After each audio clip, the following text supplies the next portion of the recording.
সালাম হ্যাঁ আলাইকুম স্যার, খুব ভালো আছেন? হ্যাঁ আলহামদুলিল্লাহ। সাকিব কেমন আছো? এই তো স্যার, আলহামদুলিল্লাহ। স্যার আমার নাম শিহাব, সাকিব না। আচ্ছা সরি। না স্যার, ইটস ওকে।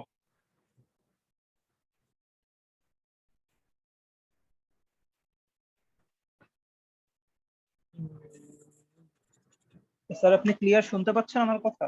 হ্যাঁ হ্যাঁ শুনতে পাচ্ছি। আচ্ছা স্যার, আমি তাহলে মাইক এখন মিউট করে রাখলাম, আপনার দরকার হলে আবার আনমিউট করব। হ্যাঁ হ্যাঁ শিওর শিওর শিওর।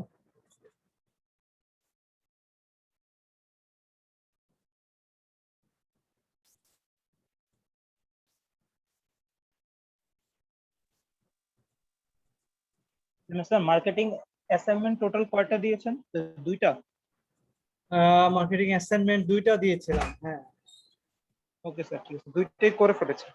দুইটাই করে ফেলেছি। Very good very good.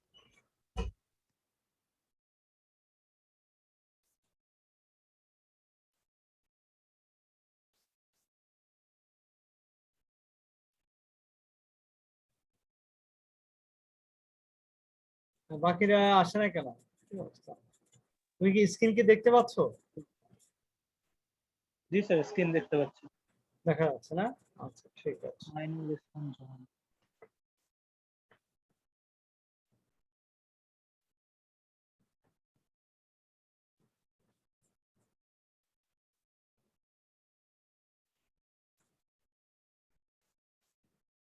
বাকিরা আসে না কেন? বুঝতেছি না।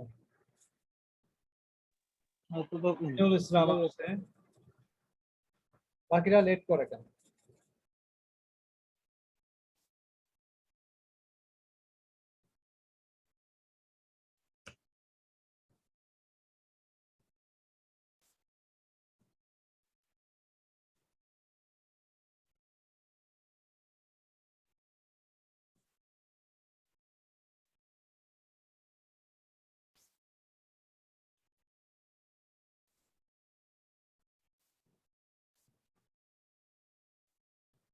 আচ্ছা, আমরা শুরু করি। হ্যাঁ বাকিরা আসতে থাকুক, কারণ আর তো বেশি সময় দেওয়া যাবে না, নাহলে আমরা শেষ করতে পারবো না। ওকে, শেহাব এবং মাইনুল, আমরা স্টার্ট করি। আমরা আজকে মূলত 14 নম্বর ক্লাসের কার্যক্রম শুরু করবো ইনশাআল্লাহ। তো আজকের ক্লাসে আমরা বেসিক্যালি যেটা নিয়ে আলোচনা করব সেটা হচ্ছে, আমরা 3 নম্বর চ্যাপ্টার নিয়ে আলোচনা করতেছিলাম, ফার্স্ট পার্টের উৎপাদনের মাত্রা। আজকে আমরা যেটা আলোচনা করব সম্ভাব্য বহু নির্বাচনী প্রশ্ন এবং এর উত্তর। অর্থাৎ গত ক্লাসে আমরা সম্ভাব্য প্রশ্ন হতে পারে এরকম কিছু টপিক নিয়ে আমরা আলোচনা করেছিলাম, এরকম কিছু বিষয় নিয়ে যেখান থেকে সম্ভাব্য কোশ্চেন হতে পারে। তো আজকে আমরা মূলত সম্ভাব্য প্রশ্ন, সরাসরি সম্ভাব্য প্রশ্ন, বহু নির্বাচনী প্রশ্ন যেটা এই অধ্যায় থেকে হওয়ার সম্ভাবনা আছে, সেরকম কিছু প্রশ্ন নিয়ে আমরা স্যাম্পল হিসেবে মূলত আমরা আলোচনা করবো ইনশাআল্লাহ। ওকে, তাহলে চলে যাওয়া যাক। এই যে সম্ভাব্য বহু নির্বাচনী প্রশ্ন এবং উত্তর। সম্ভাব্য বহু নির্বাচনী প্রশ্নকে আমরা সাধারণত তিনটা দৃষ্টিকোণ থেকে ভাগ করি। একটা হচ্ছে সাধারণ বহু নির্বাচনী প্রশ্ন, তারপরে তোমার বহুপদী বহু নির্বাচনী প্রশ্ন, এবং সবশেষে হচ্ছে তোমার যেটা তথ্যমূলক এবং জ্ঞান, কি বলে এটারে আমরা চিন্ত শক্তি, এটাকে কি বলে যেন আমি ভুলে গেলাম এক্স্যাক্টলি, যেটাকে যেটার মাধ্যমে আমরা মূলত ইয়ে করার চেষ্টা করি। অর্থাৎ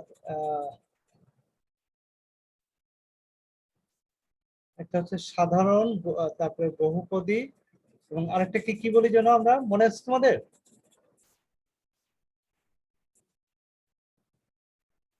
স্যার আরেকটা হচ্ছে অভিন্ন তথ্য ভিত্তিক বহু নির্বাচনী প্রশ্ন। হ্যাঁ, অভিন্ন তথ্য ভিত্তিক না? হ্যাঁ, তথ্য হচ্ছে অভিন্ন, মানে একই ভিন্ন তথ্য থাকবে সেখানে, এবং তার আলোকে বেসিক্যালি আমাদের ইয়েটা তৈরি করতে হবে। ওকে, তো যাই হোক, এটার আলোকে আমরা মূলত আমরা জানার চেষ্টা করব। তো আমি এখানে তিনটা কোশ্চেন আছে যেটা আমরা স্যাম্পল গত ক্লাসে দেখিয়েছিলাম। যেমন কি পরিমাণ পণ্য উৎপাদন করলে গড় ব্যয় সর্বনিম্ন হবে, যেমন কাম্য উৎপাদনের মাত্রা কি, সেটার আনসারটা হচ্ছে এরকম যে যে স্তরে ব্যয় সর্বনিম্ন হবে, যে স্তরে ব্যয় সর্বনিম্ন হবে এবং উৎপাদন সর্বোচ্চ হবে, সেই স্তরকে আমরা কাম্য স্তর বলে থাকি। এরপরে উৎপাদনের মাত্রা কি? উৎপাদনের মাত্রা হচ্ছে উৎপাদিত পণ্যের পরিমাণকে সাধারণত আমরা উৎপাদনের মাত্রা বলে থাকি। তো এই তিনটা প্রশ্ন কিন্তু গত ক্লাসেও ছিল, হ্যাঁ, তা এই জন্য প্রথমে আমি দিয়ে দিলাম। এরপরে যেটা আসবো, সরাসরি আমরা যেটা করব সেটা হচ্ছে বই থেকে, মানে বইয়ের মধ্যে সর্বোচ্চ যে কোশ্চেন গুলো হতে পারে, আমি পুরো কোশ্চেন গুলো তোমাদের সাথে শেয়ার করবো ইনশাআল্লাহ। ঠিক আছে, চলো যাওয়া যাক, আমরা এই বিষয়টা শেয়ার করি।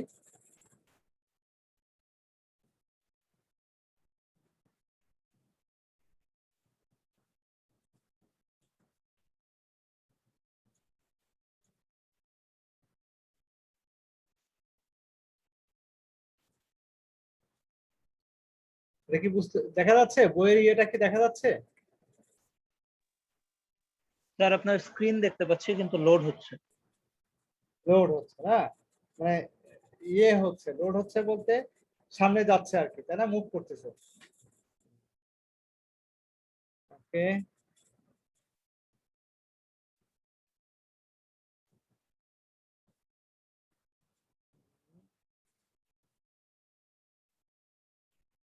তো বইটাই তোমাদের সামনে উপস্থাপন করছি।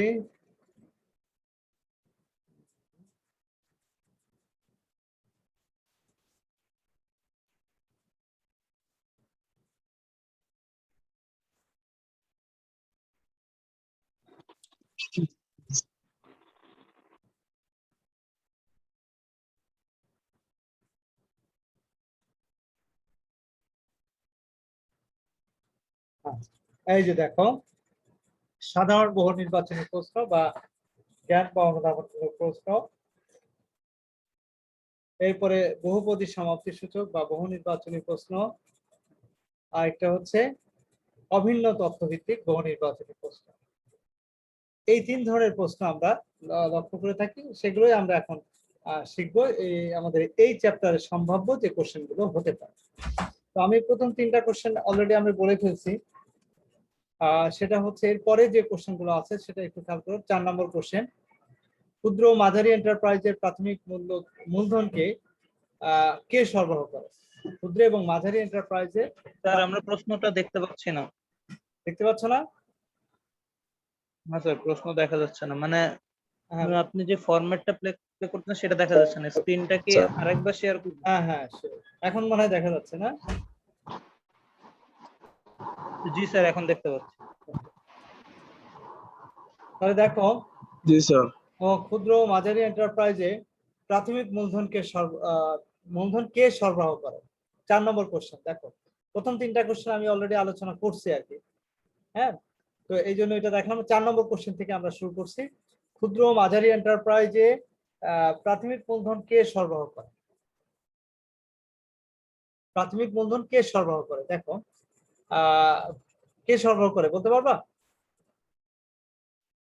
ক্ষুদ্র ও মাঝারি এন্টারপ্রাইজে প্রাথমিক মূলধন, অবশ্যই যিনি মালিক তিনি কিন্তু ইয়ে করে।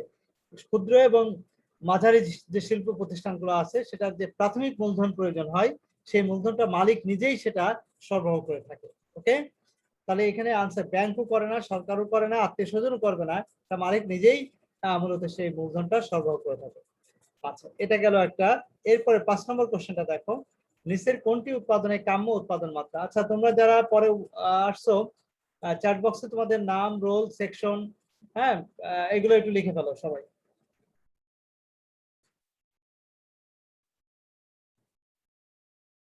5 নম্বর দেখো, নিচের কোনটি উৎপাদনের কাম্য মাত্রা নির্ধারণকারী উপাদান? নিচের কোনটি উৎপাদনের কাম্য মাত্রা নির্ধারণকারী উপাদান? দেখো,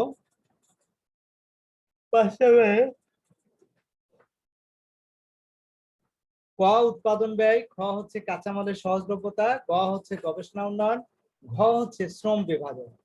নিচের কোনটি উৎপাদনের কাম্য মাত্রা নির্ধারণকারী উপাদান? কাম্য মাত্রা নির্ধারণের ক্ষেত্রে শ্রম বিভাজনটা কিন্তু এখানে গুরুত্বপূর্ণ ভূমিকা রাখে। কি বুঝতে পারছো? শ্রম বিভাজন।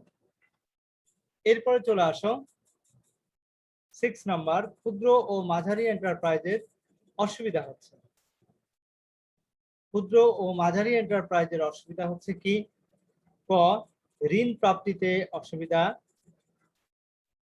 খ আইনি জটিলতা, গ শ্রমিক অসন্তোষ, খ ক্রেতার সাথে কম সম্পর্ক।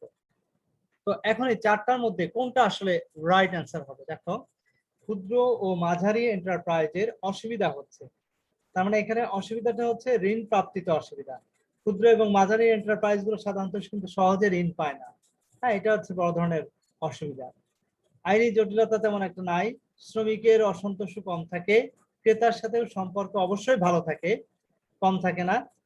ঋণ প্রাপ্তিতে অসুবিধা, এটা কিন্তু ক্ষুদ্র এবং মাঝারি এন্টারপ্রাইজের বড় ধরনের অসুবিধা। 7, উৎপাদন মাত্রা বলতে মোট কিসের পরিমাণকে নির্দেশ করে?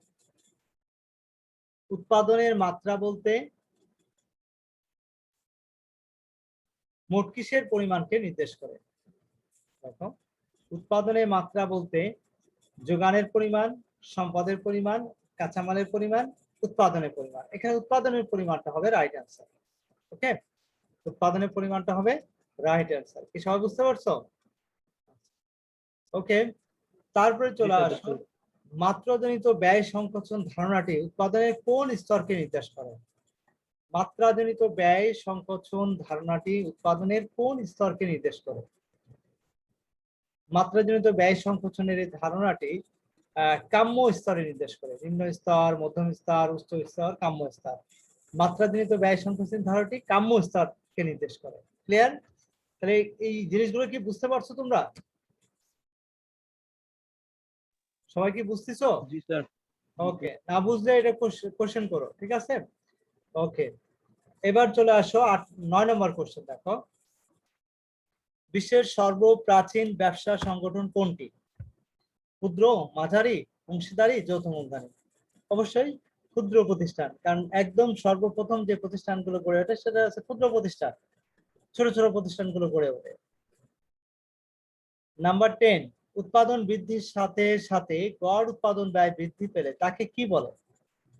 মৃত্যু ব্যয় উৎপাদন মাত্রা, মাত্রাজনিত ব্যয় সংকোচন, অমিত ব্যয় উৎপাদন মাত্রা, কাম্য উৎপাদন মাত্রা। তাহলে উৎপাদন বৃদ্ধির সাথে সাথে যদি গড় উৎপাদনও বৃদ্ধি পায় তাহলে সেই অবস্থাকে আমরা বলবো অমিত ব্যয় উৎপাদনের মাত্রা। 11 নম্বর, সেবার ক্ষেত্রে মাঝারি শিল্পের শ্রমিক সংখ্যা সর্বনিম্ন হবে কতজন? 50 জন। এটা সেবা প্রতিষ্ঠানের ক্ষেত্রে। মাঝারি শিল্পের ক্ষেত্রে সর্বনিম্ন শ্রমিক সংখ্যা হবে 50 জন। ওকে, 10 জন না, 25 জন না, 100 জন না, এটা হবে 50 জন। 12 নম্বর, কাম্য উৎপাদন মাত্রার অসুবিধা হলো শ্রমিকের দক্ষতা বৃদ্ধি, প্রত্যক্ষ সম্পর্ক তৈরি, কাঁচামালের যথাযথ ব্যবহার, পর্যাপ্ত মূলধন। তাহলে এখানে বেসিক্যালি কোনটা হবে রাইট অ্যান্সার? কাঁচামালের যথাযথ ব্যবহার। তার মানে কাম্য উৎপাদন মাত্রার অন্যতম সুবিধা হচ্ছে যে আমরা আমাদের যে সাফিসিয়েন্ট কাঁচামাল থাকে সেই কাঁচামালগুলোকে আমরা যথাযথভাবে ব্যবহার করতে সক্ষম হব। ওকে, নেক্সট হচ্ছে নিচের কোনটি বৃহদায়তন এন্টারপ্রাইজের বৈশিষ্ট্য? খেয়াল করো, কোনটি বৃহদায়তন এন্টারপ্রাইজের বৈশিষ্ট্য? গোপনীয়তা রক্ষা, দ্রুত সিদ্ধান্ত গ্রহণ, ঝুঁকি, কম ঝুঁকি, না একচেটিয়া মনোভাব? কোনটি বৃহদায়তন এন্টারপ্রাইজের বৈশিষ্ট্য? বৃহদায়তন এন্টারপ্রাইজের এখানে বৈশিষ্ট্যটা হচ্ছে একচেটিয়া মনোভাব। অর্থাৎ গোপনীয়তা কিন্তু রক্ষা করা যায় না। বৃহদায়তন এন্টারপ্রাইজ যেহেতু বৃহৎ আকৃতি, এখানে অনেক লোকজন ইনভলভমেন্ট থাকে, সে কারণে গোপনীয়তা রক্ষা করা একটু টাফ হয়ে যায়। প্রত্যক্ষ সম্পর্ক দ্রুত সিদ্ধান্ত গ্রহণ করাও যায় না, কারণ এখানে সিদ্ধান্ত গ্রহণের জন্য একটা ম্যানেজমেন্ট বা কর্তৃপক্ষ থাকে যারা সিদ্ধান্ত গ্রহণ করে এবং বোর্ড বসে তারপর সিদ্ধান্ত নিতে হয়। এবং সবশেষে যেটা বলা হচ্ছে যে ঝুঁকি কম, না, এটার ঝুঁকিও কিন্তু বেশি থাকে। তাহলে মোট কথা হচ্ছে যে এন্টারপ্রাইজের অন্যতম বৈশিষ্ট্য হচ্ছে একচেটিয়া মনোভাব, এবং এরা সাধারণত একচেটিয়া মনোভাব মেনটেন করে চলে। 14 নম্বর হচ্ছে কোনটি উৎপাদন মাত্রা দ্বারা? হ্যাঁ বলো প্লিজ। একচেটিয়া মনোভাব মানে কি? একচেটিয়া মনোভাব মানে হচ্ছে যে অন্যদের মতামতকে প্রাধান্য না দিয়ে প্রতিষ্ঠান তার নিজস্ব মতেই চলে। একচেটিয়া মনোভাব। হ্যাঁ, এখানে অন্যরা কে বললো সেগুলোকে গুরুত্ব দেয় না, এখানে ক্রেতারা কি চিন্তা করছে সেটা গুরুত্ব দেয় না, না করে নিজেদের যে চিন্তা চেতনা সেগুলোকে বাস্তবায়ন করার চেষ্টা করে। এটাকে বলা হয় একচেটিয়া মনোভাব। বুঝতে পারছো? মানে একচেটিয়া বলতে এখানে নিজেই যেটা বলবে সেটাই অল ইন অল, হ্যাঁ, এখানে অন্যের কোনো কর্তৃত্ব এখানে থাকবে না, বুঝতে পারছো? এই ধরনের মনোভাবকে আমরা বলি একচেটিয়া মনোভাব। নাম্বার 14, জি স্যার, বুঝতে পেরেছি। কোনটি উৎপাদন মাত্রা দ্বারা প্রভাবিত হয়? নিট মূলধন, তারুণ্য, ব্যবস্থাপনা দক্ষতা, সমন্বিত ব্যয়। তাহলে উৎপাদনের মাত্রা দ্বারা প্রভাবিত হয় সমন্বিত ব্যয়, অর্থাৎ যে ইন্টিগ্রেটেড যে কস্ট থাকে, বুঝতে পারছো? মানে শুধু একটা কস্ট না, এখানে অনেকগুলো কস্টের বা অনেকগুলো বিষয়ের সমন্বিত যে রূপ, সেটাকে আমরা বলছি সমন্বিত ব্যয়। স্যার একটা কোশ্চেন আছে। আর এই সমন্বিত ব্যয় মূলত স্যার একটা কোশ্চেন আছে স্যার। আমি আবার বলছি, শেষ হয়নি তো বলা। সমন্বিত ব্যয় হচ্ছে যে একটা প্রতিষ্ঠানে কোনো পণ্য উৎপাদন করতে গিয়ে যে মোট যে ব্যয় হয়, মানে বিভিন্ন ধরনের যে ব্যয় হয়, সেটা ভেরিয়েবল কস্ট হতে পারে, ফিক্সড কস্ট হতে পারে, তারপরে পরিচালন ব্যয় হতে পারে, অপারেটিং কস্ট হতে পারে। হ্যাঁ, সবগুলো ব্যয়টাকে সমন্বিত করে যে ব্যয় হয় সেটাকে আমরা বলি সমন্বিত ব্যয়। আর বলছি যে উৎপাদনের মাত্রা দ্বারা প্রভাবিত হবে সমন্বিত ব্যয়, কোনো নির্দিষ্ট একক ব্যয় না। যেমন শুধু ফিক্সড কস্ট বা শুধু ভেরিয়েবল কস্ট বা শুধু অপারেটিং কস্ট, এগুলো যে ইয়ে হবে তা কিন্তু না। এটা সমন্বিত যে ব্যয়, সেই ব্যয়টা প্রভাবিত হবে উৎপাদনের মাত্রা দ্বারা। ক্লিয়ার? কি বুঝতে পারছো? জি স্যার। ওকে। Yes sir. 15, উৎপাদনের মাত্রা বলতে মোট কিসের পরিমাণকে বোঝায়? দেখো, সম্পদ, কাঁচামাল, উৎপাদন, বিপণন। অবশ্যই উৎপাদনকে বোঝায়। কিসের পরিমাণকে বোঝায়? উৎপাদনের পরিমাণকে বোঝায় উৎপাদনের মাত্রা বলতে। যে একটা প্রতিষ্ঠান একটা নির্দিষ্ট সময়ে কি পরিমাণ পণ্য উৎপাদন করতে পারছে, এটাই তো তার উৎপাদনের মাত্রা, তাই না? তাহলে উৎপাদনের পরিমাণকে ইন্ডিকেট করে। দেন এরপরে আসো, বাংলাদেশ সরকারের অধীনে শিল্প প্রতিষ্ঠান কোনটি? বাংলাদেশ কর্পোরেশন, বাংলাদেশ বস্ত্র শিল্প কর্পোরেশন, বাংলাদেশ খনিজ কর্পোরেশন, বাংলাদেশ চিনি কর্পোরেশন। এখানে বাংলাদেশ বস্ত্র শিল্প কর্পোরেশনটা হচ্ছে সরকারের অধীনে প্রতিষ্ঠিত শিল্প প্রতিষ্ঠান। ওকে। আচ্ছা, এরপরে 17, জমি ও দালান কোটা ব্যতীত স্থায়ী সম্পদের মূল্য 55 কোটি টাকা হলে এটা কোন ধরনের শিল্প বলে গণ্য হবে? বলতে পারবা? জমি ও দালান কোটা ব্যতীত স্থায়ী সম্পদের মূল্য স্যার বৃহৎ শিল্প। বৃহদায়তন শিল্প। স্যার বৃহদায়তন শিল্প স্যার। হ্যাঁ হ্যাঁ, বৃহদায়তন শিল্প। এরপরে 18, কখন গড় উৎপাদন খরচ একটি নির্দিষ্ট স্তর পর্যন্ত কমতে থাকে? উৎপাদন বৃদ্ধি পেলে, উৎপাদন হ্রাস পেলে, বিক্রয় কমে গেলে, চাহিদা কমে গেলে। তাহলে কখন গড় উৎপাদন খরচ একটি নির্দিষ্ট স্তর পর্যন্ত কমতে থাকবে? অর্থাৎ উৎপাদন যখন বৃদ্ধি পাবে তখন একটা নির্দিষ্ট স্তর পর্যন্ত তোমার গড় উৎপাদন ব্যয়টা কমে যাবে, কমতে থাকবে, কিন্তু একটা নির্দিষ্ট স্তরে পরে গিয়ে কিন্তু আর কমবে না। এই জন্য তাহলে উৎপাদন বৃদ্ধি পেলে মূলত নির্দিষ্ট সময় পর্যন্ত কমতে থাকবে। এরপরে 19, স্বাভাবিকভাবে নিচের কোন প্রতিষ্ঠানটি বৃহদায়তন প্রতিষ্ঠান? বই বাঁধাইখানা, আসবাবপত্র তৈরির কারখানা, বুটিক শিল্প, মোবাইল তৈরি কারখানা। কোনটি হচ্ছে, কি বলছে এখানে, স্বাভাবিকভাবে নিচের কোন প্রতিষ্ঠানটি বৃহদায়তন প্রতিষ্ঠান? স্বাভাবিকভাবে এই যে চারটা প্রতিষ্ঠানের কথা বলা হয়েছে, কোনটি এখানে বৃহদায়তন প্রতিষ্ঠান হবে বলো তো? মোবাইল তৈরি কারখানা। ফার্নিচার তৈরি করা হয়, ফার্নিচার তৈরি করা হয়, সেটা কিন্তু এক মালিকানা কারবার প্রতিষ্ঠানে কিন্তু একজন মালিক হয়ে কিন্তু এটা করা যায়। বই বাঁধাইখানায় যে নীলক্ষেতে বই বাঁধাই করে, সেটা তো এক মালিকানা কারবার প্রতিষ্ঠান সাধারণত। বুটিক শিল্প, বুটিক শপ, এটাও সাধারণত ক্ষুদ্র বা মাঝারি শিল্প হতে পারে। তো এইগুলো সব কোনোভাবে বৃহদায়তন হতে পারে না, কিন্তু মোবাইল ফ্যাক্টরি যেখানে মোবাইল তৈরি করা হয়, এটা নিঃসন্দেহে বৃহদায়তন প্রতিষ্ঠান। কি বুঝতে পারছো সবাই? জি স্যার, বুঝতে পেরেছি। এরপরে চলে আসো বহুপদী সমাপ্তি সূচক বহু নির্বাচনী প্রশ্ন, যেটাকে আমরা অনুধাবনমূলক প্রশ্ন বলে থাকি। এখানে আসলে পদ অনেকগুলো থাকে, তো মানে আনসারটা কমপক্ষে 2টা হবে, এই জন্য একাধিক হবে আর কি, মোট কথা। তো এই কারণে এটাকে বলা হয় বহুপদী সমাপ্তি সূচক বহু নির্বাচনী প্রশ্ন। ওকে, তো এখানে 20 নম্বরটা দেখো, নিচের কোনটি উৎপাদনের কাম্য মাত্রা নির্ধারণকারী উপাদান? কোনটি এখানে আধুনিক যন্ত্রপাতির ব্যবহার, বিভাগীয়করণ, পণ্যের প্রকৃতি, নিচের কোনটি সঠিক? 1 এবং 2, এটা কোনটি সঠিক হবে? 1 এবং 2, আধুনিক যন্ত্রপাতির ব্যবহার আর বিভাগীয়করণ, পণ্যের প্রকৃতি, এটা কিন্তু কাম্য উৎপাদনের মাত্রা নির্ধারণের ক্ষেত্রে বিবেচ্য বিষয় না। বুঝতে পারছো? পণ্যের প্রকৃতি কি ধরনের পণ্য সেটা ফ্যাক্টর না, সেটা হচ্ছে পণ্যকে আমরা বিভাগীয়করণ করছি, বিভিন্ন ভাগে ভাগ করে উৎপাদন করছি, আরেকটা হচ্ছে আধুনিক যন্ত্রপাতি ব্যবহার করছি। তো এই দুইটা বিষয় হচ্ছে উৎপাদনের কাম্য মাত্রা নির্ধারণকারী উপাদান। ওকে, ক্ষুদ্র ও মাঝারি এন্টারপ্রাইজের সুবিধা হচ্ছে, ক্ষুদ্র ও মাঝারি এন্টারপ্রাইজের সুবিধা হচ্ছে শ্রম বিভাজন, শ্রমিক মালিক প্রত্যক্ষ সম্পর্ক, প্রত্যক্ষ তত্ত্বাবধান, প্রত্যক্ষ তত্ত্বাবধান। এই যে তিনটা অপশন, এই তিনটা অপশনের মধ্যে কোনটা রাইট অ্যান্সার হবে? অর্থাৎ ক্ষুদ্র ও মাঝারি এন্টারপ্রাইজের সুবিধা হচ্ছে শ্রম বিভাজন, শ্রমিক চালিত প্রত্যক্ষ সম্পর্ক, প্রত্যক্ষ তত্ত্বাবধান। তাহলে এখানে শ্রম বিভাজন তো বৃহদায়তন হ্যাঁ, শ্রম বিভাজন এখানে ক্ষুদ্র মাঝারি এন্টারপ্রাইজের সুবিধা না। শ্রমিক চালিত প্রত্যক্ষ, শ্রমিক মালিক প্রত্যক্ষ সম্পর্ক, ক্ষুদ্র মাঝারি এন্টারপ্রাইজে অবশ্যই শ্রমিকের সাথে মালিকের একটা প্রত্যক্ষ সম্পর্ক থাকে, প্রত্যক্ষ তত্ত্বাবধান এবং সরাসরি মালিক এটা তত্ত্বাবধানে করতে পারে। তাহলে সেক্ষেত্রে 2 এবং 3 হচ্ছে রাইট অ্যান্সার। ওকে, আচ্ছা 22 নম্বর, কাম্য উৎপাদনের মাত্রা হলো, কাম্য উৎপাদনের মাত্রা কোনটা? যেখানে একক প্রতি উৎপাদন ব্যয় সর্বনিম্ন, যেখানে প্রতিষ্ঠানের মুনাফা সর্বোচ্চ হয়, যেখানে প্রতিষ্ঠানের উৎপাদন সর্বোচ্চ হয়। তিনটাই কিন্তু রাইট, তাই না? কাম্য উৎপাদন হচ্ছে একক প্রতি উৎপাদন ব্যয় কম হবে, প্রতিষ্ঠানের মুনাফাও সর্বোচ্চ হবে, আবার প্রতিষ্ঠানের উৎপাদনও সর্বোচ্চ হবে। তিনটাই কিন্তু কাম্য উৎপাদন মাত্রার বৈশিষ্ট্য। ওকে, নাম্বার 23 সরি, বৃহদায়তন এন্টারপ্রাইজ গঠনে অধিক মূলধন লাগে, বিস্তৃত জায়গা লাগে, আইনগত জটিলতা মোকাবেলা করতে হবে। তাহলে এখানে বেসিক্যালি যেটা লাগবে সেটা হচ্ছে 1 এবং 2, অধিক মূলধন লাগবে, বিস্তৃত জায়গাও লাগবে, আর আইনগত এখানে তো সবগুলোই হয়। জায়গা লাগে, জায়গা লাগে মানে আমি বলতে চাচ্ছিলাম তিনটেই হবে। আইনগত জটিলতা মোকাবেলা করতে হয়। হ্যাঁ, তুলনামূলক কিন্তু বৃহদায়তন এন্টারপ্রাইজে কিন্তু কিছুটা আইনগত বিষয় থাকে, অন্য প্রতিষ্ঠানের তুলনায় বেশি থাকে, এটা স্বাভাবিক।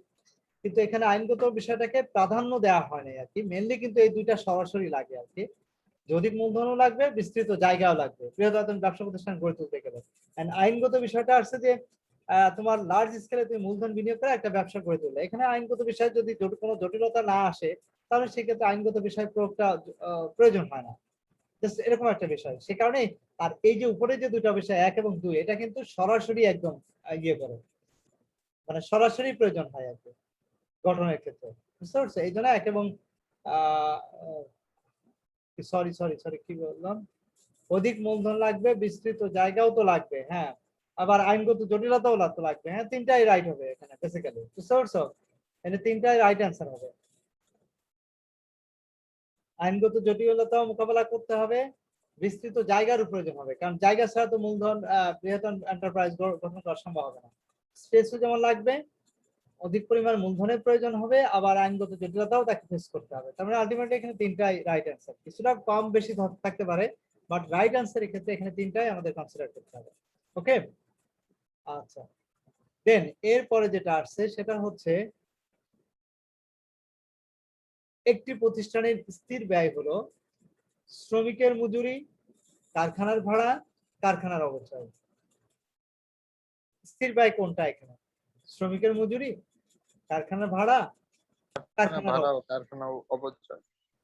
তাহলে এখানে শ্রমিকের মজুরি যেটা, এটা কিন্তু ভেরিয়েবল কস্ট। এটা মজুরি 5 জন থাকলে তার যে বেতন, 10 জন থাকলে তার বেতন তো একরকম হবে না, হবে, এটাকে ভেরিয়েবল কস্ট বলি আমরা। কিন্তু কারখানার ভাড়া, ফ্যাক্টরি রেন্ট, এটা অবশ্যই ফিক্সড কস্ট, এবং কারখানার যে অবচয় এটাও কিন্তু ফিক্সড। কারণ হচ্ছে অবচয়টা ফিক্সড বলছে এই সেন্সে যে এটা প্রত্যেক বছরে বছরে কি পরিমাণ সম্পদের মূল্য কমে যাবে সেটা সাধারণত ফিক্সড করা থাকে। যে একটা ধরো মেশিন তুমি কিনলে 20 বছর, আগামী 20 বছর এটা ব্যবহার করা যাবে, তাই তো বুঝতে পারছো যে 20 বছরের প্রত্যেক বছরে এটা নির্দিষ্ট একটা অংশ অবচয় হয়ে যাবে, সে কারণে এটাকে আমরা ফিক্সড কস্ট বলতে পারি। কি বুঝতে পারছো? সেই সেন্সে এটা 2 এবং 3 হবে রাইট অ্যান্সার। 25 নম্বর, কাম্য উৎপাদনের মাত্রার সুবিধা হচ্ছে 1 কর্মসংস্থান সৃষ্টি, ঝুঁকি হ্রাস, শ্রম বিভাজন। তাহলে এখানে মূলত আনসারটা হবে, এখানে একটু ইয়ে করা আছে 1 2 আর 3 আর 1 2 3, এটা আলাদা ভাবে বলছে। তাহলে এখানে বেসিক্যালি যদি সিঙ্গেল যদি রাখা হয় তাহলে সেক্ষেত্রে এখানে 2টা হবে রাইট অ্যান্সার, ঝুঁকি হ্রাস, বুঝতে পারছো? কাম্য উৎপাদনের মাত্রার সুবিধা হচ্ছে ঝুঁকি হ্রাস হবে। বুঝতে পারছো? কর্মসংস্থান তো হয় বৃহদায়তন এন্টারপ্রাইজ আরো বেশি হয়, এটার সাথে এটা সম্পর্ক নাই। শ্রম বিভাজন এটাও অত গুরুত্বপূর্ণ না, কিন্তু এখানে ঝুঁকিটা হ্রাস পাবে, এটা হচ্ছে কাম্য উৎপাদনের ক্ষেত্রে, এটাই হচ্ছে বড় বিষয়। ঠিক আছে, তো এই ছিল বেসিক্যালি আমাদের মূল বিষয়। মাইনুল ইসলাম কি কোনো কোশ্চেন করতে চাও? স্যার আমার একটা কোশ্চেন ছিল স্যার। হ্যাঁ হ্যাঁ বলো মাইনুল। স্যার আমাদের যে শর্ট সিলেবাস দিছে স্যার, এখানে যেমন শর্ট সিলেবাসে ক্ষুদ্র ও মাঝারি এন্টারপ্রাইজের গুরুত্ব বলা হয়েছে, কিন্তু সুবিধা অসুবিধা দেয় নাই।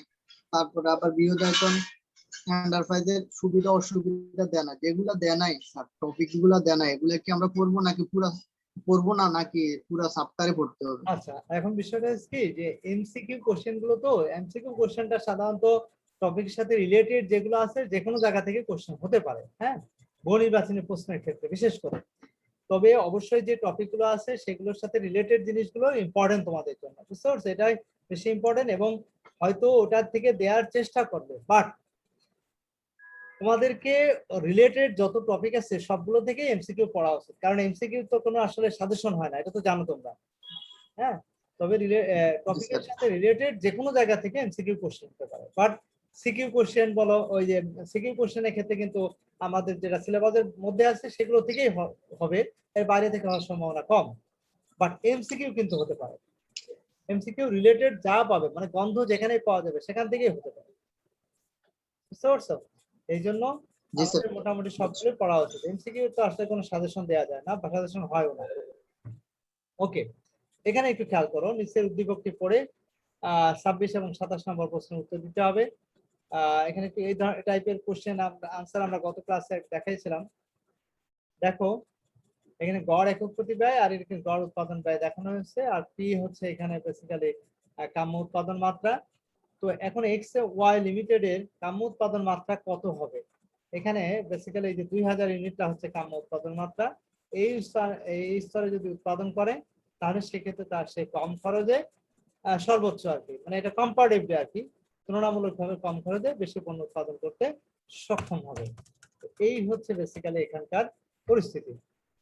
ওকে, আচ্ছা, এরপরে বৃহদায়তন উদ্দীপকে উল্লেখিত চিত্রে ই বিন্দুতে কোন ধরনের প্রতিষ্ঠানের পক্ষে যাওয়া সম্ভব? ই বিন্দুতে দেখো, ই বিন্দুটা কই? ই বিন্দুটা কোথায়? এই বিন্দু, এটা এই এফ। বিন্দু তো খুঁজে পাচ্ছি না। হ্যাঁ, এটা আসলে ই অথবা এফ যেটাই হোক, এটা দেখানো হয়েছে এফ, এটা তো এফ মনে হয়, সম্ভবত এফটা দিয়ে ই হ্যাঁ, বোঝাতে ই চেষ্টা বোঝানো করছে। হয়েছে। এটা আসলে যে কোনো এক জায়গায় এটা ভুল করা হয়েছে আর কি, হয় ওখানে ভুল করা হয়েছে না এখানে ভুল করা হয়েছে। ঠিক আছে, ওকে, তো যাই হোক সমস্যা নেই, বিন্দু ওইটাই আর কি। উল্লেখিত চিত্রে এই বিন্দুতে কোন ধরনের প্রতিষ্ঠানের পক্ষে যাওয়া সম্ভব? এটা সাধারণত বৃহদায়তন প্রতিষ্ঠানের পক্ষে যাওয়া সম্ভব, বুঝতে পারছো?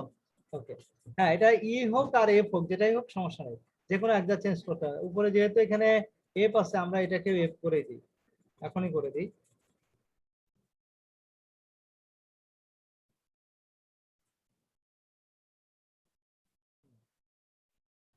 ওকে, ভালো, এটা। এরপর দেখো নিচের উদ্দীপকটি পড়ে 28 এবং 29 নম্বর প্রশ্নের উত্তর দিতে হবে।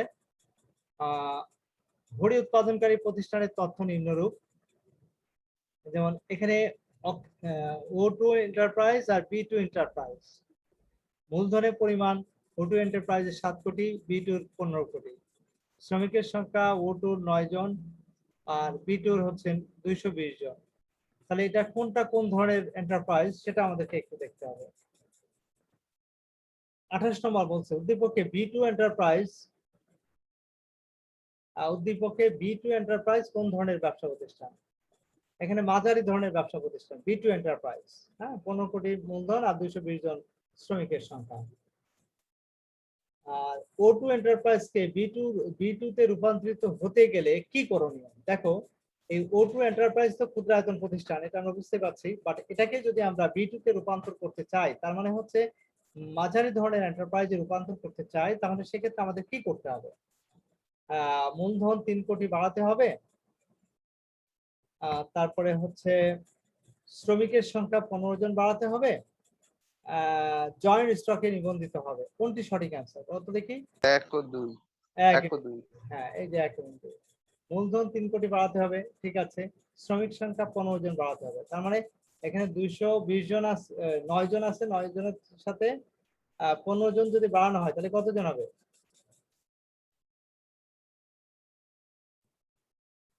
24 জন। 24 জন। তাহলে এই সে মাঝারি প্রতিষ্ঠানের শ্রমিকের সংখ্যা কতজন, ন্যূনতম কতজন লাগবে?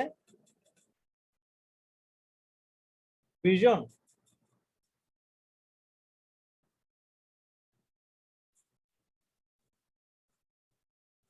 ন্যূনতম শ্রমিকের সংখ্যা কতজন লাগবে?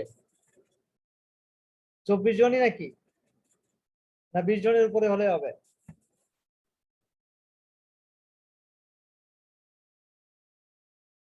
এনিহাও এটা ইয়ে করে পড়ে নিও তোমরা, যে বইয়ের মধ্যে সুন্দর করে বলা আছে এটা।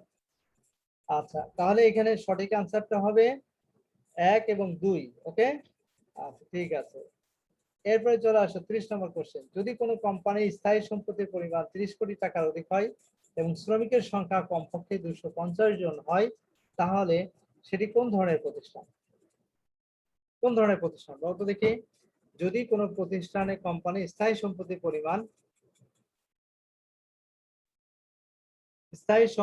পরিমাণ যদি 30 কোটি টাকার অধিক হয় এবং শ্রমিকের সংখ্যা যদি কমপক্ষে 250 জন হয়, তাহলে সেটি কোন ধরনের প্রতিষ্ঠান হবে? স্যার এটা বৃহদায়তন শিল্প হবে। বৃহদায়তন শিল্প প্রতিষ্ঠান হবে। Very good. সম্পত্তির পরিমাণ 30 কোটি টাকার অধিক এবং শ্রমিকের সংখ্যা 250 জন। বৃহদায়তন প্রতিষ্ঠান, ঠিক আছে।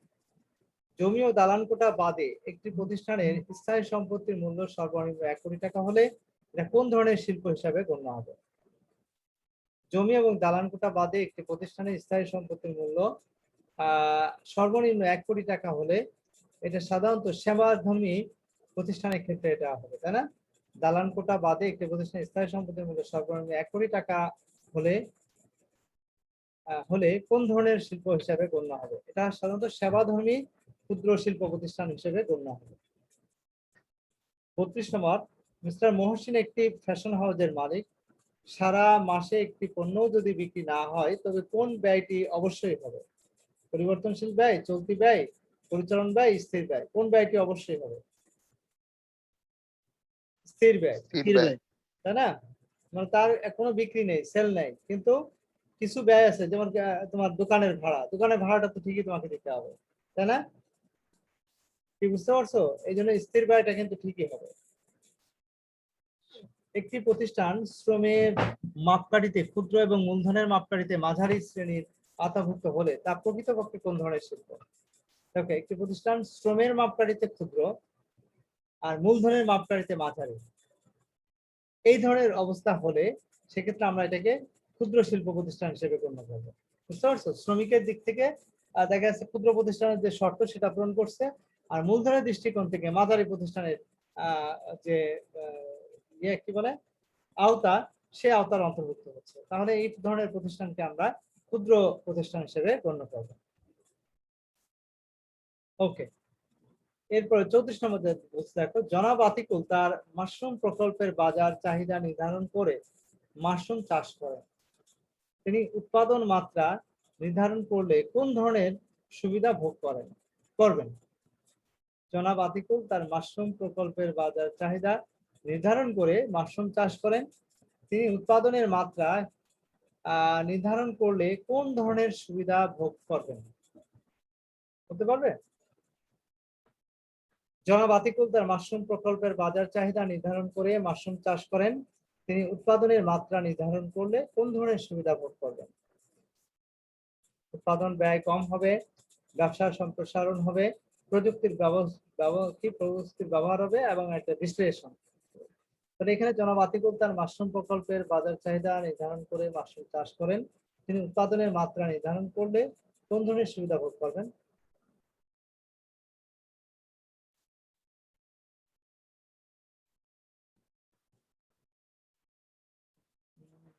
উৎপাদন ব্যয় কম হবে সেটাও তো ঠিক না, ব্যবসার সম্প্রসারণ হবে সেরকমও না, প্রযুক্তির ব্যবহার হবে সেরকম কোনো ইনস্ট্রাকশন নাই। আর বিশ্লেষণ, এখন বিশ্লেষণ বলতে কি বোঝানো হচ্ছে? তিনি উৎপাদনের মাত্রা নির্ধারণ করলে, উৎপাদনের মাত্রা নির্ধারণ করা হয়ে গেছে, বাজার চাহিদা নির্ধারণ করছেন, বাজার চাহিদা নির্ধারণ করেই সে মাশরুম চাষ করছে। তিনি উৎপাদনের মাত্রাও নির্ধারণ করে ফেললেন যে এই পরিমাণ উৎপাদন করতে হবে। এই ক্ষেত্রে তিনি সুবিধা পাবেন। বিশ্লেষণ বলতে অ্যানালাইসিস করার সুযোগ পাবে আপনি, ঠিক আছে? বিশ্লেষণ করা মানে এই পুরো বিষয়টাকে সে অ্যানালাইসিস করার সুযোগ পাবে। আচ্ছা 35 নম্বর, জনাব অর্ণব ও তনু, অর্ণব ও তনু দুই বন্ধু একত্রে পিরোজপুর প্রিন্টিং প্রেস নামে একটা প্রতিষ্ঠান করেন। এই প্রেসে তার সর্বোচ্চ দক্ষতা প্রয়োগের মাধ্যমে ন্যূনতম ব্যয়ে অধিক পরিমাণ বিভিন্ন পোস্টার ছাপানোর কাজ করছেন। উদ্দীপকে কোন ধরনের উৎপাদন প্রক্রিয়ার কথা বলা হয়েছে? দেখো এখানে উৎপাদনের মাত্রা, কাম্য উৎপাদনের মাত্রা, মিতব্যয় উৎপাদনের মাত্রা, অমিতব্যয় উৎপাদনের মাত্রা। এখানে কাম্য উৎপাদনের মাত্রার কথা বলা হয়েছে। 36, রাফিউল বিশ্বাস একটি সফটওয়্যার প্রস্তুতকারক প্রতিষ্ঠানের মালিক। ইদানিং তার প্রতিষ্ঠানের সফটওয়্যার ব্যয় বৃদ্ধি পেয়েছে। তিনি ব্যয় কমানোর জন্য কোন ধরনের উৎপাদন মাত্রা ব্যবহার করতে পারেন? ক্ষুদ্র উৎপাদন, বৃহদায়তন উৎপাদন, মাঝারি উৎপাদন, কাম্য উৎপাদন। অবশ্যই কাম্য উৎপাদনটা হচ্ছে রাইট আনসার। আচ্ছা নিচের উদ্দীপকটি পড়ে 37 এবং 38 নম্বর প্রশ্নের উত্তর দিতে হবে। যেমন রিফাত আটা ময়দা সুজি লিমিটেড একটি খাদ্যদ্রব্য প্রস্তুতকারী প্রতিষ্ঠান। জনাব হাসির এই কোম্পানিতে কি পরিমাণ পণ্য তৈরি করলে এই কোম্পানির লাভ হবে তা নির্ধারণ করেন। রিফাত আটা ময়দা সুজি লিমিটেডে পণ্য উৎপাদনের পরিমাণ নির্ধারণকে বলা হয় উৎপাদন মাত্রা। ওকে, আচ্ছা এরপরে রিফাত আটা ময়দা সুজি লিমিটেডের ক্ষেত্রে যেসব উৎপাদন মাত্রা প্রযোজ্য, ক্ষুদ্র, মাঝারি, বৃহদায়তন উৎপাদন, কাম্য উৎপাদন। যেসব তোমার যেসব উৎপাদন মাত্রা প্রযোজ্য সেটা হচ্ছে বৃহদায়তন উৎপাদন এবং কাম্য উৎপাদন। এই দুই ধরনের উৎপাদন এটা প্রযোজ্য হবে এখানে। ওকে, আচ্ছা নিচের উদ্দীপকটি পড়ে 39 এবং 40 নম্বর প্রশ্নের উত্তর দিতে হবে। যেমন জনাব বাপ্পি 20 কোটি টাকা বিনিয়োগ করেন, 100 জন শ্রমিক নিয়ে একটি সিগারেট তৈরি কারখানা প্রতিষ্ঠা করেন। সম্প্রতি এই সিগারেটের চাহিদা অনেক বৃদ্ধি পায়, এখন তিনি এই ব্যবসাটি সম্প্রসারণের সিদ্ধান্ত নিয়েছেন। তো এক্ষেত্রে 39 নম্বর প্রশ্ন হচ্ছে উৎপাদন মাত্রা বিবেচনায় জনাব বাপ্পির ব্যবসাটি কোন ধরনের? 100 জন শ্রমিক আর 20 কোটি টাকা মূলধন। তাহলে সেক্ষেত্রে এটা মাঝারি শিল্প প্রতিষ্ঠান হিসেবে গণ্য হবে। আচ্ছা সম্প্রতি এই সিগারেটের চাহিদা বৃদ্ধি পায়, তিনি একটি ব্যবসা প্রতিষ্ঠানটি সম্প্রসারণের চিন্তা করছেন। তাহলে সেক্ষেত্রে বলা হচ্ছে যে বর্ধিত চাহিদা পূরণের জন্য জনাব বাপ্পি প্রতিষ্ঠানের ব্যয়ের ধরন পরিবর্তন করতে হলে যা করতে হবে তা হচ্ছে 10 কোটি টাকা যন্ত্রপাতি বাবদ বিনিয়োগ, 20 কোটি টাকা বিনিয়োগ, 160 কোটি টাকা বিনিয়োগ। নিচের কোনটি সঠিক?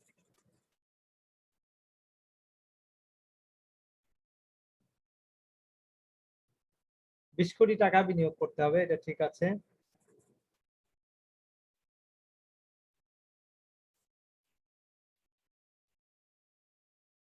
বা 160 কোটি টাকাও বিনিয়োগ করতে হতে পারে, মানে দুইটাই রাইট হবে, কোনো সমস্যা নেই। কিন্তু বলছে যে যন্ত্রপাতি বাবদ 10 কোটি টাকা ব্যয় করতে হবে, সেরকম কোনো ইনস্ট্রাকশন নাই বা সেরকম কোনো কথা নাই। ওকে, তাহলে সেক্ষেত্রে 2 এবং 3 হবে রাইট আনসার। ওকে, ঢাকা বোর্ড 2016-তে যে কোশ্চেন গুলো আসছে সেটা দেওয়া আছে, চট্টগ্রাম বোর্ড দেওয়া আছে, কুমিল্লা বোর্ডের কোশ্চেন দেওয়া আছে, তোমার এখানে বরিশাল বোর্ডের কোশ্চেন দেওয়া আছে, যশোর বোর্ডের কোশ্চেন দেওয়া আছে, রাজশাহী বোর্ড 2016 কোশ্চেন দেওয়া আছে, তারপরে দিনাজপুর বোর্ড 2016 কোশ্চেন দেওয়া আছে, Sylhet board 2016, Dhaka board 2017, Chittagong board 2017, Comilla board 17, Barisal 18। তো এইভাবে বিভিন্ন বোর্ডের কোশ্চেন আমাদের এখানে উল্লেখ করা আছে, বুঝতে পারছো? এই কোশ্চেন গুলো মোটামুটি আমাদেরকে প্র্যাকটিস করতে হবে। আমরা সরাসরি 40-42টা কোশ্চেন আমরা মোটামুটি শিখলাম। এখন বিভিন্ন বোর্ডে যে কোশ্চেন গুলো আসছে সেগুলো যদি তোমরা দেখো তাহলে দেখবা যে তোমাদের মোটামুটি কভার হয়ে গেছে ইনশাল্লাহ। তোমরা এই চ্যাপ্টার থেকে কমন পেয়ে যাওয়া বলা যায় আর কি ইনশাল্লাহ। যদিও এমসিকিউ কোশ্চেন কমন পাওয়ার বিষয় না, তবে কনসেপ্ট ক্লিয়ার থাকলে তুমি যে কোনো ধরনের আনসারটা দিতে পারবা যদি এইগুলো প্র্যাকটিস করো। প্র্যাকটিস করলে অবশ্যই এটা পসিবল, এটা মাথায় রেখো ইনশাল্লাহ, অবশ্যই পারবে তোমরা, সেই প্রত্যাশা রাখি। আমাদের হাতে আর সময় আছে 1 মিনিট 1.5 মিনিট মতো। তোমাদের কারো কোনো কোশ্চেন থাকলে আমরা সেটার জন্য সময় রাখি। আর বাকি যে বিভিন্ন বোর্ডের যে কোশ্চেন গুলো আছে সেগুলো তোমরা একটু বাসায় অবশ্যই দেখে নেবে বা করে নেবে।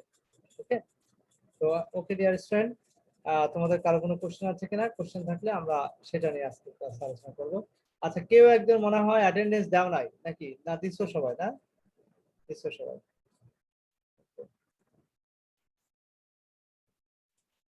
ওকে ডিয়ার স্টুডেন্ট, তোমাদের কারো কোনো কোশ্চেন আছে কিনা?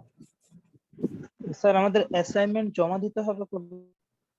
আচ্ছা, অ্যাসাইনমেন্ট জমা দেওয়ার বিষয়টা হচ্ছে এখন তো আবার তো লকডাউন, তো জানায় দেওয়া হবে বলছে জানাই নোটিশে। দেওয়া হবে। হ্যাঁ, এখন তো যেহেতু লকডাউন চলছে আমরা নোটিশ দিয়ে এটা জানাই দেবো। তোমরা ফেসবুক গ্রুপে এটা পেয়ে যাবা অথবা ওয়েবসাইটে পেয়ে যাবা। এটা নিয়ে টেনশনের কিছু নেই, তোমরা রেডি করে রাখো, ঠিক আছে? দুইটা যেহেতু রেডি হয়ে গেছে, আমি দেখি নেক্সট উইকে আবার তোমাদের দুইটা অ্যাসাইনমেন্ট দিয়ে দেবো ইনশাআল্লাহ, ঠিক আছে? ওকে, Yes, sir. তোমাদের আর কারো কোনো কোশ্চেন আছে? না স্যার, আর কোনো কোশ্চেন নেই। আর কোনো question নাই, না? যদি আর কারো কোনো কোশ্চেন না থাকে, আমাদের যেহেতু টাইম প্রায় একদম শেষ পর্যায়ে চলে আসছে আমরা, তো ওকে ডিয়ার স্টুডেন্ট, তো আগামী ক্লাসে ইনশাআল্লাহ আবার দেখা হবে। সে পর্যন্ত সবাই সুস্থ থাকো, ভালো থাকো, এই প্রত্যাশা এবং আশাবাদ ব্যক্ত করে